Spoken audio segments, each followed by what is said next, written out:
नमस्कार, बहुत स्वागत है आपका न्यूज़ 18 के डिजिटल प्लेटफॉर्म पर। पूरे देश इस समय नौतपा की तपिश झेल रहा है। नौतपा शुरू होने से पहले ही कई राज्य लू की चपेट में थे, तो वहीं नौतपा शुरू होते ही तापमान की राज्यों में बात करें अगर तो 45 के पार है। एक तरफ उत्तर भारत के कई राज्य नौतपा की झुलसा देने वाली गर्मी से परेशान है, तो दूसरी तरफ अचानक बदलते बादल, तेज आंधी और बारिश लोगों को राहत की उम्मीद भी दे रहे हैं। पिछले कुछ दिनों से ऐसा ही लग रहा है मानो सूरज आग उगल रहा हो। सुबह से ही गर्म हवाएं चलने लगती हैं, दोपहर तक तो सड़कें सुनसान हो जाती हैं। लेकिन अब मौसम विभाग की ताजा भविष्यवाणी ने संकेत दिए हैं कि अगले 48 घंटे में मौसम का रुख तेजी से बदल सकता है। पश्चिमी विक्षोभ सक्रिय होने के कारण उत्तर भारत में धूल भरी आंधी, हल्की बारिश, तेज हवाओं का दौर शुरू हो सकता है। कई इलाकों में तापमान 2 से 4 डिग्री तक नीचे भी गिरने के आसार हैं। हालांकि राहत पूरी तरह नहीं मिलेगी क्योंकि नौतपा का असर अभी खत्म नहीं होगा। नौतपा का असर 2 जून को पूरी तरह से खत्म हो जाएगा। ऐसे में लोगों को गर्मी और बारिश दोनों के लिए तैयार रहना होगा। आईएमडी ने यह साफ कहा है कि आने वाले 2 दिनों में कई राज्यों में मौसम अचानक से पलट सकता है और यही बदलाव अब लोगों की चर्चा का सबसे बड़ा विषय बन गया। मौसम विभाग और स्काईमेट की रिपोर्ट बताती है कि देश के करीब 20 राज्यों में तेज आंधी, बिजली गिरने, ओलावृष्टि और भारी बारिश का खतरा बना हुआ है। कुछ इलाकों में हवा की रफ्तार 80 से 85 किलोमीटर प्रति घंटा तक पहुंच सकती है। इसका सबसे ज्यादा असर पूर्वी भारत, पूर्वोत्तर राज्यों और दक्षिण भारत के तटीय हिस्सों पर दिखाई देगा। दिल्ली, एनसीआर, यूपी, बिहार और राजस्थान जैसे राज्यों में गर्मी के बीच अचानक बादल छाने और बूंदाबांदी होने की संभावना है। पहाड़ी राज्यों में भी मौसम खतरनाक हो सकता है। उत्तराखंड और हिमाचल प्रदेश में तेज बारिश और भूस्खलन जैसी स्थितियां बन सकती हैं। दूसरी तरफ दक्षिणी भारत में मानसून की आहट तेज हो चुकी है। केरला, तमिलनाडु और कर्नाटका में लगातार बारिश हो भी रही है।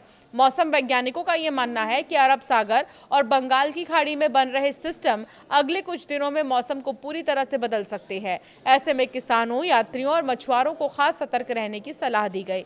देश भर में मौसम की ये हलचल केवल बारिश तक सीमित नहीं रहने वाली है। कई राज्यों में बिजली गिरने की घटनाएं भी बढ़ सकती हैं। बिहार, झारखंड, पश्चिम बंगाल के कुछ हिस्सों में वज्रपात को लेकर अलर्ट जारी किया गया है। मौसम विभाग ने लोगों से खुले मैदानों में जाने से बचने के लिए खराब मौसम के दौरान पेड़ों के नीचे खड़े नहीं होने की सलाह दी है। कई शहरों में धूल भरी आंधी से विजिबिलिटी कम होने का खतरा बना हुआ है। इससे सड़क और हवाई यातायात प्रभावित हो सकता है।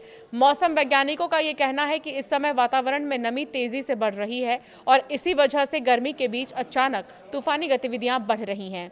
दक्षिण बिहार और आसपास के इलाकों में निचले स्तर पर बना साइक्लोनिक सर्कुलेशन मौसम को ज्यादा सक्रिय कर रहा है। इसके अलावा मध्य असम और पूर्वोत्तर राज्यों के ऊपर भी साइक्लोनिक सर्कुलेशन बना हुआ है। यही कारण है कि पूर्वोत्तर भारत में लगातार बारिश और तूफानी गतिविधियों का दौर जारी रह सकता है।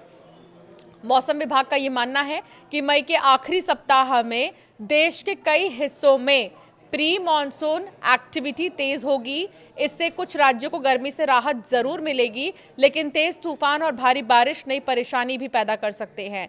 दिल्ली एनसीआर में नौतपा की गर्मी लोगों की मुश्किलें बढ़ा रही है। दिन में धूप होती है और गर्म हवाएं चलने लगती हैं, जिससे लोगों का घर से निकलना मुश्किल हो चुका है। हालांकि मौसम विभाग का यह कहना है कि अगले 48 घंटे में पश्चिमी विक्षोभ का असर दिख सकता है। दिल्ली, नोएडा, गाजियाबाद, गुरुग्राम, फरीदाबाद में धूल भरी आंधी चल सकती है। कुछ इलाके ऐसे भी हैं जहां पर हल्की बारिश, बूंदाबांदी हो सकती है। 50 किलोमीटर प्रति घंटे की रफ्तार से तेज हवाएं चलने का अनुमान है और 26 और 27 मई को अधिकतम तापमान 44 डिग्री के आसपास रह सकता है। लेकिन बादलों की आवाजाही से लोगों को थोड़ी राहत महसूस होगी। मौसम विभाग ने 29 मई के लिए भारी बारिश और तेज आंधी का भी अलर्ट जारी किया है। मौसम विभाग ने दिल्ली एनसीआर में धूल भरी आंधी और हल्की बारिश की संभावना जताई।